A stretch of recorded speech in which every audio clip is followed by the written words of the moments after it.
Hello there. This is a video regarding the HP LaserJet 2300 series of printer, and specifically about the problem with duplexing multiple page projects. Specifically, this is a rather interesting issue because it involves the magnetic solenoids that are inside the printer and a issue with the adhesive that holds the noise-reducing bumpers in place here. Now, I'm not going to necessarily talk about how to get the printer to this state. There are plenty of guides available online for that, but this is just to talk about how to fix the issue with duplexing and jamming problems. So, what I want to point out here is that this printer is probably at least 5 or 6 years old. I don't know the exact date, and it was brought into us because it was jamming.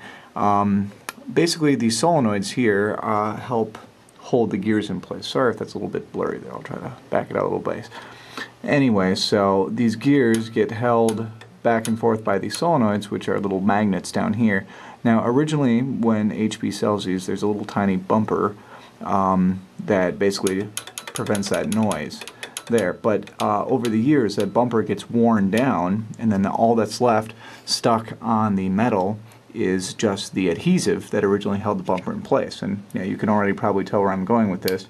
What happens is that the adhesive just causes this little metal armature to stick in place, and then because printers depend on millisecond or less time differences, obviously everything goes downhill from there. So if you watch what happens here, basically when I release this, it should snap back right away, but if it sticks hard, you see how there's a delay when I release my finger from that. That's what's causing the printer to jam. The one that causes the duplex problems in particular, I think, is this one, which has the exact same problem as the other ones. So, we have to remove those solenoids. Once you have the solenoid removed, just one screw down there should do it. What you can do is remove the spring from the solenoid that holds the armature in place.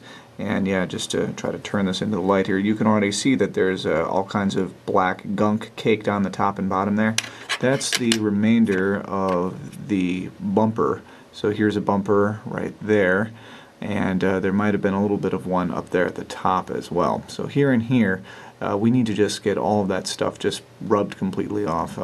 You can replace it with something, maybe wrap some string or some sort of non-adhesive method, but really, for a printer this old, I'm just going to choose to leave it completely uncovered. It might make a little bit more noise, but at least we can be assured that this problem isn't going to happen in the future. So we go find some rubbing alcohol and a tissue and go to work on it.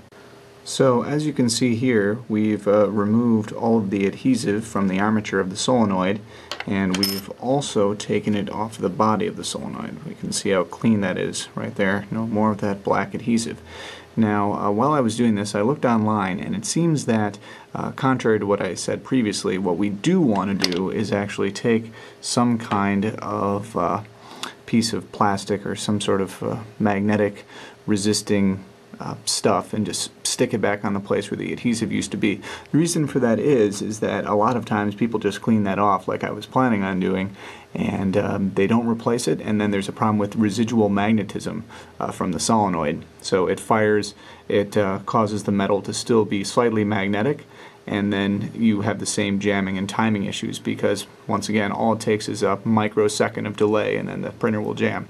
So what I'm going to do is I'm just going to stick a little piece of tape back onto there, and I probably can't do that while I'm holding the camera, so I'll just demonstrate again when it's back.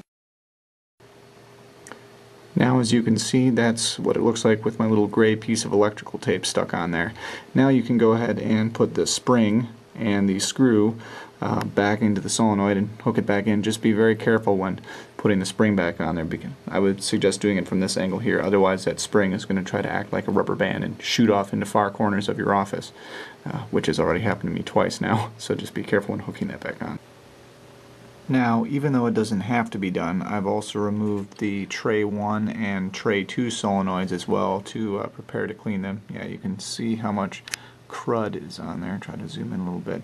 Yeah, that brown patch there, that's what is on all the solenoids, and that's what you need to remove because it gets really sticky with use. It doesn't feel as bad as the duplexer one was. But yep, that is the main cause of the sticking issue. So we'll get those cleaned off and hopefully things will work. Once you've taken care of the other two solenoids for tray 1 and tray 2, right before you put it back on, go on and give it a try. You should be able to press on the armature really hard and still not have it stick at all. So that should mean that, of course, the adhesive, thanks to the little electrical tape I put on there, it's not going to pose a problem, and we're not going to have any issues with residual magnetism either. By the way, if anybody knows where this part goes to, I think it fell off of the network card box at some point, so I don't think it's anything important, but if you know where it goes, please let me know. Thanks.